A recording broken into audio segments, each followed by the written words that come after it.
For year 12, Delta Police says an event that closed the Alexander Fraser Bridge on Monday was based around a suicide attempt.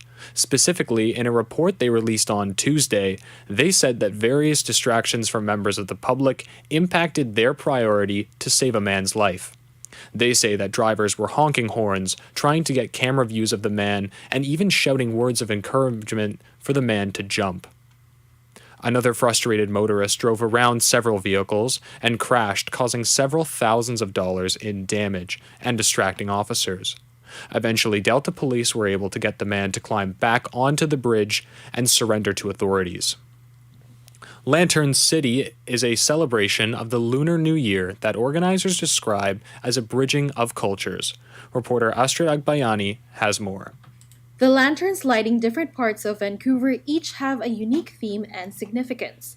At Jackpool Plaza, the artworks facing the water were designed by Indigenous artists from Canada and Taiwan. We wanted to always acknowledge and remember that we are celebrating the Lunar New Year on the unceded, traditional, and ancestral lands of the Indigenous peoples of Canada. Becky Liu says the installation is an imagination of how Lunar New Year can look like when people from different cultures and communities come together to celebrate.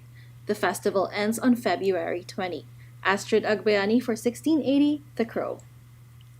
Breast cancer cases are increasing in young women. As Sylvia Senner reports, this number was noticed by a breast cancer foundation. The executive director at the Cure Foundation, Debbie Ronsalto, says the number of young women asking for financial help have increased in the last 6 months. She says people should talk more about it to raise awareness to the issue. Cancer was always like our grandmother's disease. Nobody ever thought about breast cancer specifically. Nobody ever thought about breast cancer as a young woman's disease. And so nobody really ever talked about it. I guess the more cases that become are public, the more cases that there are, I think there's probably going to be no choice. But I think it's like a bit of a foreign concept.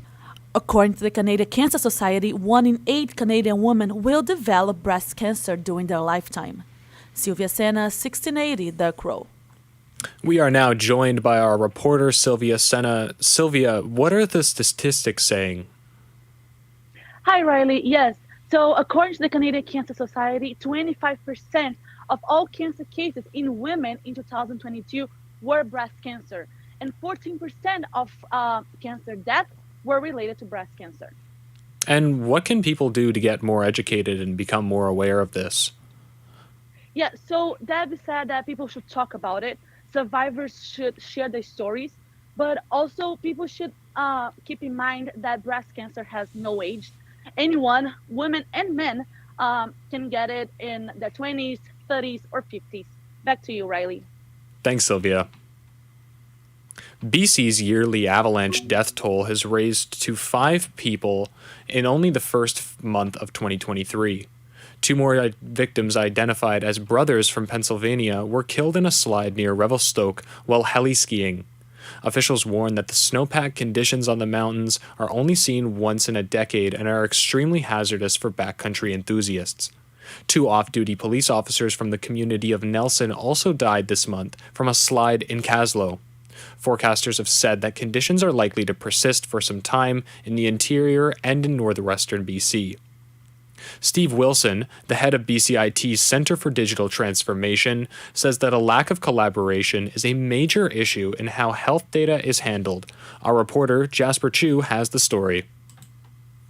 That agencies don't communicate health data with each other and adds that greater collaboration is needed. He points to the almost daily media reports of ransomware attacks on digital health services as a reason for greater collaboration. We still need to have more interagency collaboration when we think about healthcare and how we're sharing that information, storing it, securing it.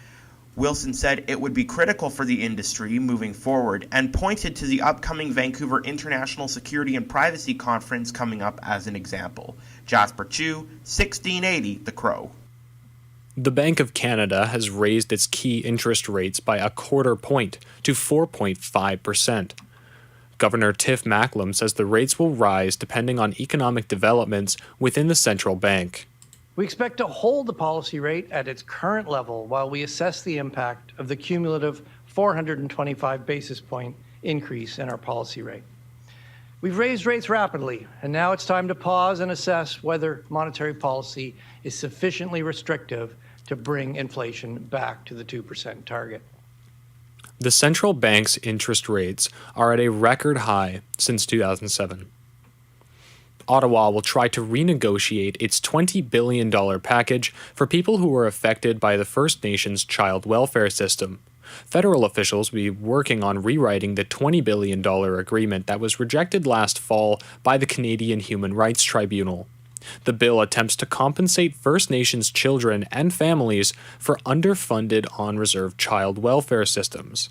The bill included $20 billion for compensation and another $20 billion for long-term reform of on-reserve child welfare. The package requires the approval of the Canadian Human Rights Tribunal before it can be sent to federal court to be finalized. The Williams Lake First Nation in BC will release results of a ground search at St. Joseph Mission's residential school. Reporter Beth Layton has the story. Members of the Williams Lake First Nation organized a search of the school property in late 2021. They said ground-penetrating radar identified 93 reflections that could be the remains of children who attended St. Joseph's Mission in the 90 years before it closed in 1981. A second search was done last year, and Williams Lake Chief Willie Sellers says results to be released today give his First Nation greater clarity about next steps. The National Centre for Truth and Reconciliation lists just over 4,100 names on its memorial register of children who never returned from forced attendance at residential schools across Canada. Beth Layton, The Canadian Press. On Wednesday, Germany announced that they will begin supplying Ukraine with heavy weaponry, starting with 14 Leopard 2 tanks. This comes after pressure on Chancellor Olaf Scholz and his government to supply the Ukrainian armed forces with armored infantry. This shipment is sent ahead of an expected spring offensive from both sides of the Russian-Ukrainian war. Scholz and his government had initially resisted this move, fearing that it would prompt further hostilities against NATO from Russia. This move paves the way for countries like Spain, Norway, and Poland to arm Ukraine with their own supplies of Leopard 2 tanks. Just after Germany's announcement, the U.S. has said that they will be sending their own line of Abrams battle tanks to Ukraine. Reporter Karen Travers has more. President Biden said the U.S. will send 31 M1 Abrams tanks to Ukraine, but said it will take time to get them onto the battlefield. It will enhance the Ukraine's capacity to defend its territory and achieve its strategic objectives. The Abrams tanks are the most capable tanks in the world. The president said the U.S. will also give Ukraine the parts and equipment necessary to sustain these tanks and will begin training Ukrainian troops as soon as possible on how to use them, maintain them, and fully integrate them into their defenses. Karen Travers, ABC News, the White House. The TV channel Adult Swim has dropped the Rick and Morty co-creator and voice actor Justin Roiland after allegations of domestic violence. They released a statement saying that they've ended all association with Roiland and plan to recast his role. The show Rick and Morty was an Emmy-winning adult animated sitcom about a scientist and his grandson that featured Justin Roiland. The charges come from Roiland's ex-girlfriend, and he denies the allegations. In 2020, he was charged with 2 counts of domestic battery from an unidentified woman whom he was living with at the time. His lawyer has said that Roiland is innocent and that they are planning on clearing his name and moving forward soon. An attorney for a Virginia teacher says that they will be suing the teacher's school district after she was shot by a 6-year-old student. The teacher, 25-year-old Abigail Zorner, was shot in the chest and still has a bullet in her body, but is recovering. Her lawyer, Diane Toscano, announcing a lawsuit against the school district, claiming administrators failed to act on numerous warnings from teachers and others that the 6-year-old boy accused of shooting Zorner had a gun. Had the school administrators acted in the interest of their teachers and their students, Abby would not have sustained a gunshot wound to the chest. She says a 4th teacher was denied permission to search the boy, allegedly told the school day is almost over. Derek Dennis, ABC News. And that's all for your news headlines. We'll be right back after the break with your sports 1680 update. The Crow. You're listening to 1680 The Crow. Everything everything is changing to digital. Everything is online. People aren't just waiting for the 6 o'clock news anymore. People want their news right now. They want to be able to go onto their smartphone, onto the internet, and see the news that they want to see. Vancouver is growing at, a really rapid rate, the Lower Mainland even, and with the tools that we're given here, we're able to cover all of that. Welcome to BCIT Magazine. I'm Radhika King. In the program, they really leave it up to you. I mean, the help is there when you need it, figuring out how to use the programs like Premiere, Audition, and figuring out how to use the cameras.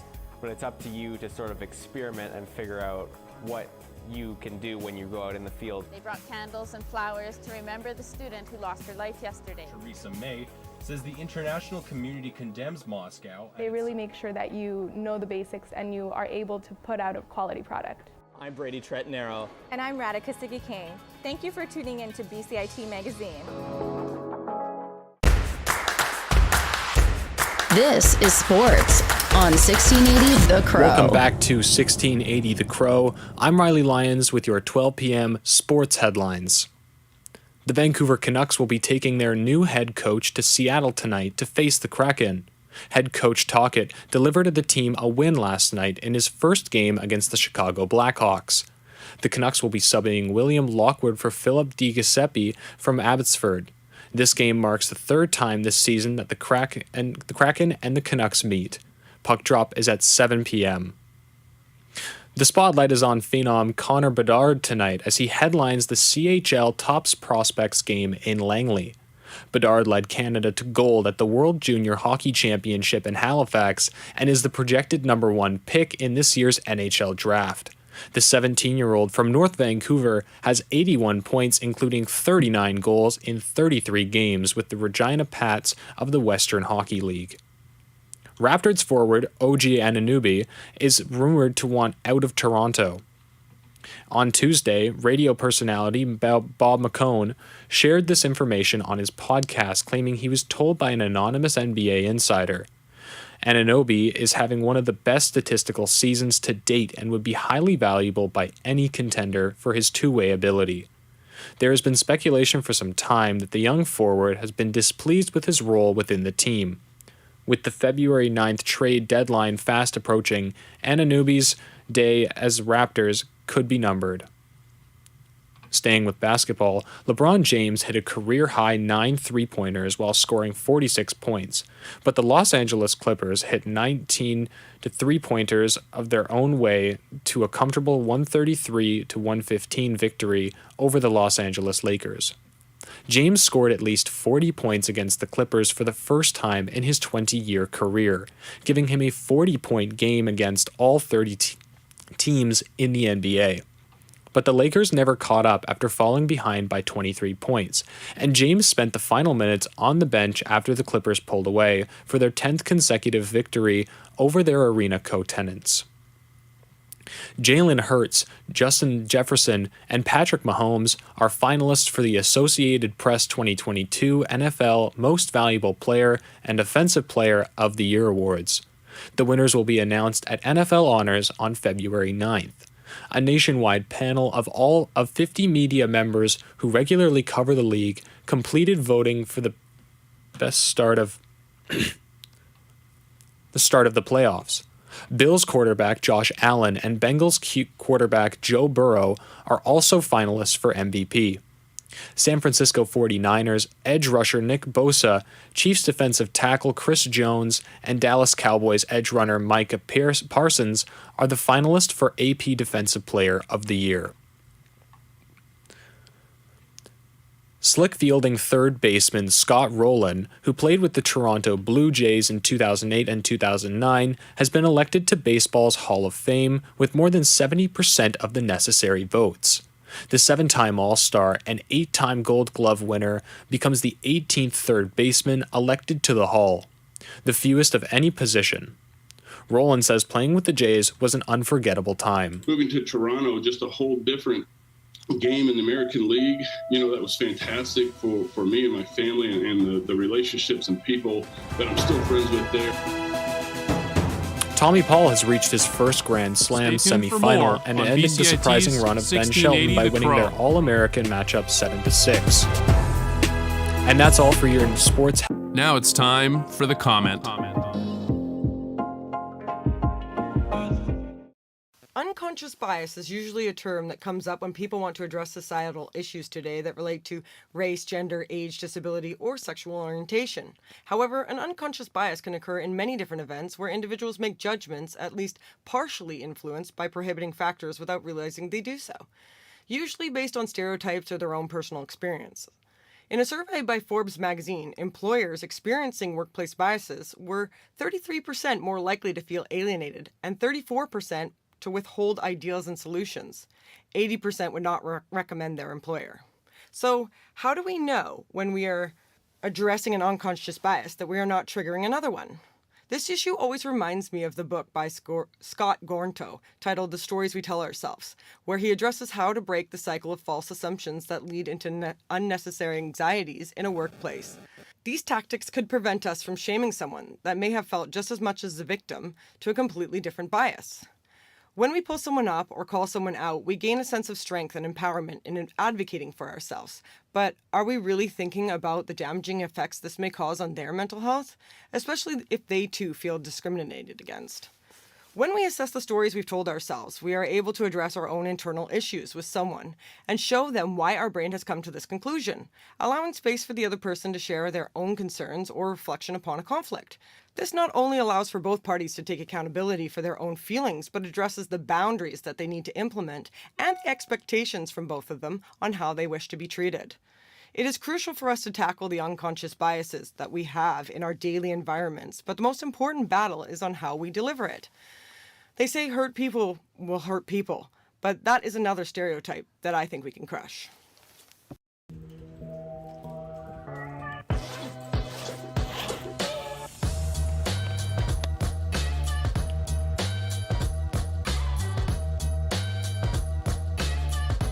It's extremely important for people to stay healthy and to stay active as much as possible.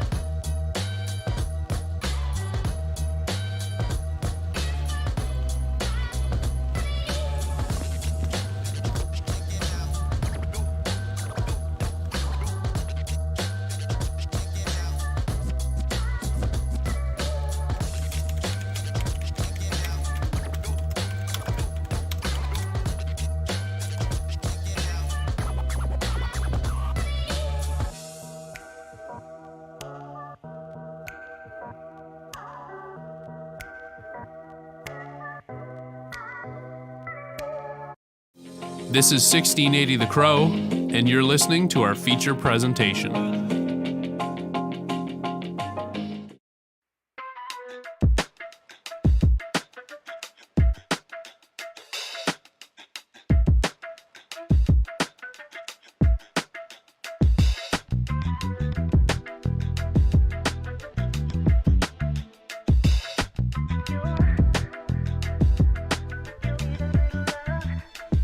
Hello, podcast people, and welcome to another episode of The Crow Chronicles. I'm Kevin Pontius with my co-host Joseph Augusti. Joseph, what's our topic today? Our topic today is the relocation of the Vancouver Grizzlies. We are going to dissect what went wrong on the court and off. Kevin, you're an older guy. Do you remember the Grizzlies at all? First of all, older guy. I mean, I'm still in my 20s here, Joseph. Come on. But no, honestly, I have very few memories of the Grizzlies as a team, and before doing research for this podcast, I really had no idea what happened. Do you have any memories of this team?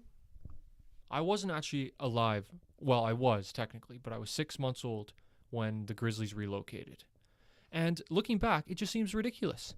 The poor drafting, the poor GM, Stu Jackson, who was recommended by NBA Commissioner David Stern, he didn't work out. You look at the Raptors, who got Vince Carter and other high-flying stars, and we're stuck with Bryant Reeves. It just seems ridiculous to me. I 100% agree. It is completely absurd. But let's take a step back and go through the drafting. So, one of the main issues playing a role in the Grizzlies being a terrible team was the player drafting. Now, the Grizzlies, along with the Raptors, being an expansion team in '95, were not allowed to get the first pick in the draft for the first 4 seasons. This seems ridiculous, but after the Orlando Magic drafted Shaquille O'Neal in 1992, one of the league's newest expansion teams would make it in the playoffs in his second season, and eventually all the way to the finals in his third season. But don't just take it from us. Let's check in with someone who was actually there. Here's Vancouver Grizzlies PA announcer Al Murdoch. What they looked at, basically they called it like the Shaq, Penny Hardaway rule, because, Orlando didn't have anything, and then all of a sudden, boom, boom, they got Shaq and they got Penny. Right. So, that being said, there was, I think, a good reason for the NBA to decide, well, we can't have teams tanking just so they can get the first overall pick, and so that's why they brought it in. And that makes total sense. But take a look at this stat, Joseph. The Grizzlies won their first 2 games before losing 19 straight. This wasn't even the worst losing streak of that season. They later would lose an astounding 23 games in a row, which ranks 5th worst all time in NBA history. So basically, the expansion restrictions severely hampered their ability to build a competitive team. So when you hear about the Orlando Magic having success after drafting Shaquille O'Neal and then them changing the draft rules for the Canadian expansion, do you think it's fair because of that, because they had so much success in Orlando? I actually don't, Kevin. Well, you realize that it wasn't like the Magic spawned with the first overall pick. They earned it. They were bad. How do you expect teams to get better if they're not drafting high? The Grizzlies, of course, because in the expansion draft, you're only taking players that other teams don't want. It's really, really hard to be a good team just building out of the expansion draft. Every good team in the history has had high draft picks, pretty much. So if you're not getting high draft picks, how do you expect them to get better? What a ridiculous process. I don't think for a second that if it was 2 American teams, it would have had the same situation. But that's just me with my tinfoil hat. That's an interesting take. I asked TSN legend and Grizzlies sideline reporter Rod Black the same question. Rod, take it away. I think they learned a lot from last time. I don't think they will let that happen. No, and I honestly, again, it's easy to go the anti-Canadian route on that and say, oh no, it'll never happen in the States. I just think they did it. They did it last time because they were all afraid of the competitive inequities, and because also the NBA's rosters are only like 15 players deep, right? So, yet there are tons of players. I just think at that time they didn't want an expansion team to do well. All the owners, they kind of voted it. And David, of course, worked for the owners, right? So, it won't happen again. But I don't think it's because they're American. I just think it's because they learned from last time. Now, Kevin, one of the most underrated aspects, in my opinion, of the Grizzlies' demise was the poor Canadian dollar. Even back then, it was in the high 60 cents and low 70 cents. That's not good when you're paying your players in American dollars. Former Grizzlies intercom announcer Al Murdoch speaks to this and its impact. Well, I think there were various reasons why the Grizzlies left town. I think one of the biggest ones was that, for sure. I mean, when you've got a dollar that's below 70 cents to the American dollar, and you're paying all your players, you're paying some of the management team in American dollars, and you're only taking in Canadian revenue. And then you have, kind of the start and the record that our team had over the 6 years that they were here. So obviously the Canadian dollar, taxes, and other financial incentives hurt the team. But it's impossible to forget about General Manager Stu Jackson's draft blunders. Back to Rod. I like Stu Jackson, but I just don't think he was, I don't think they built a team properly then. I really don't. Yeah. And from the day they drafted Big Country Reeves, I love the guy. Nice guy. Mm-hmm. And having said that, like years later, does it really matter? But, you want to sell the game, and they didn't really have to at the time because they were getting fans anyway. But if you want to sell the game, you got to go for this. Again, sure. Look who was in the draft that year. Look who was in the draft that year, and the years beyond. Now, I know this is revisionist history, but the Grizzlies' poor scouting is one of the most soul-crushing things for a Vancouver sports fan to reflect on. Joseph, do you want to take this one? Absolutely, Kevin. So, the Grizzlies took, with their top 10 picks in their first couple of years, Bryant Reeves, Sharif Abdur-Rahim, Steve Francis, and Mike Bibby. Here are some of the players they could have taken. First, Kobe Bryant. Second, Steve Nash. Third, Kevin Garnett. 4, Dirk Nowitzki. 5, Vince Carter, and 6 Paul Pierce. Those are 6 Hall of Famers. I know Vince technically isn't in yet, but he will. Just think of how different the trajectory of the team would have been had they had a competent scouting staff from the very beginning. But forget the players. That's living in the past. Stu Jackson never should have got the job in the first place. So do you think the only reason Stu Jackson got his job is because of nepotism? Not necessarily, because they're not well related. It was just a bad recommendation. That happens all the time in every workplace on earth.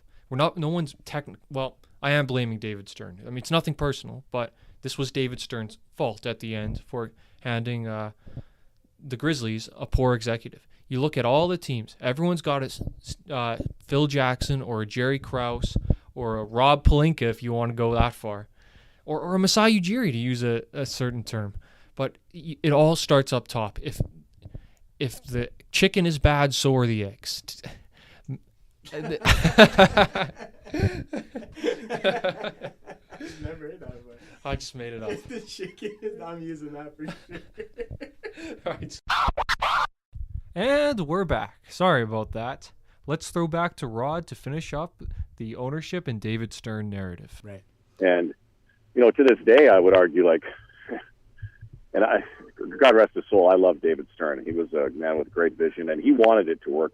He wanted it to work in Canada. He wanted Vancouver to remain, but it just wasn't going to do it. And one thing they do is, if it's not working right away, they pull. Right. So they pulled, and they brought that ownership to Memphis, which they had a strong group. But right. It doesn't take a rocket scientist to know that there are no Grizzlies in Memphis. Before we get to our final point, Rod's right. There's no Grizzlies in Memphis. Joseph, do you think Memphis should have changed their name? Absolutely, Kevin. There are no Grizzlies in Memphis. It just doesn't make sense. But on a more tangible level, the Memphis franchise should have just completely broken from the Vancouver franchise. The Vancouver franchise had no success whatsoever. In my opinion, it doesn't make sense to continue with what is, in my opinion, a losing culture. Fair enough. So we've touched on the horrendous expansion draft restrictions, the lack of players wanting to play north of the border, ownership, and poor draft selections. Joseph, did we miss anything? Kevin, there's one more thing we haven't touched upon, and that is the selection of Steve Francis. With the second pick in the 1999 NBA draft, the Vancouver Grizzlies select Steve Francis from the University of Maryland. Steve Francis was a high-level point guard coming out of college. That's good. The problem was the Grizzlies already had previously selected Mike Bibby second overall. So now with the Grizzlies having the second overall pick yet again, they decided to take Steve Francis. Not a problem, right? You normally want to go best player available. The problem was Steve Francis had already stated publicly that he did not want to play for Vancouver under any circumstances. He wanted to play for his hometown Chicago Bulls. But the Grizzlies selected him anyway. So the key was, can they convince him to stay there? The answer actually was yes. So Steve Francis decided that he was going to give it a go in Vancouver. He visited the city and he went, to the Vancouver airport, YVR. But that's where things started to go south. A woman saw Steve Francis and his friends and assumed that they were a part of a rap group. That was it for Steve Francis. He never went into Vancouver again as a player. He refused to play there, and the Grizzlies had to deal him from a position of weakness. So they traded him away, and that was a wasted draft pick. There was plenty of other players they could have taken, but that is a self-inflicted wound by a team that could not afford a failure at the draft day table. Getting beyond him not wanting to play there, they shouldn't have taken him because they already had Mike Bibby. Steve Francis, in my opinion, is the definition of all that went wrong in Vancouver. Poor drafting, player reluctance, and short-sighted thinking overall. So that pretty much sums it up. Now before we wrap it up, let's get two different perspectives on the future of Vancouver basketball. First, here's Al Murdoch. And again, first off, the NBA is not interested in expansion right now. Yes. And I can't imagine that they would be interested in expansion, at least another 5 years, maybe longer.